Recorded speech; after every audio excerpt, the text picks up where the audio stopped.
سب سے زیادہ خوبصورت لوگ کون ہیں؟ وہ جو سب سے زیادہ مسکرانے والے ہیں۔ تبدیلی ہمیشہ اپنے آپ سے شروع ہوتی ہے۔ جب آپ خود کو بدلتے ہیں تو آپ کے ارد گرد ساری دنیا بدلنے لگتی ہے۔ ہر شخص کے رویے کی کوئی نہ کوئی وجہ ضرور ہوتی ہے۔ جب تک آپ کسی دوسرے کی جگہ کھڑے ہو کر نہیں دیکھتے، آپ کی سمجھ میں پوری بات نہیں آ سکتی۔ ہر کہانی کی دوسری سائڈ ضرور ہوتی ہے۔ اللہ انسان پر بہت مہربان ہے۔ گناہ پر یہ نہیں کہتا کہ توبہ کا موقع نہیں دوں گا، بار بار توبہ کا موقع دیتا ہے، اپنی طرف پلٹ آنے کا موقع دیتا ہے۔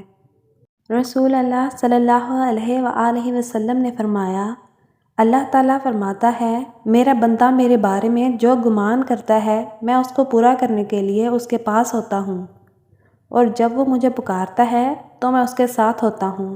انسان امیدوں سے بندھا ایک ضدی پرندہ ہے، جو گھائل بھی امیدوں سے ہوتا ہے اور زندہ بھی امیدوں پر رہتا ہے۔ بس اللہ پہ یقین رکھو، وہ تمہیں ویران کنویں سے اٹھا کر سلطنت کا بادشاہ بنانے پر قادر ہے۔ جس طرح مٹی کو برتن میں بدلنے والی آگ ہے، اسی طرح ناپختہ انسان کو کامل بنانے والا صبر ہے۔ سب کچھ بتانے سے ہی ملتا ہے، نہ بتانے سے کیسے ملے گا؟ وجود کے مقدر میں مانگنا ہے، ذات کا وصف دینا ہے۔ کوئی عشق مانگتا ہے، کوئی دنیا، اور جو یہ نہیں مانگتا وہ خواہش کا نہ ہونا مانگتا ہے۔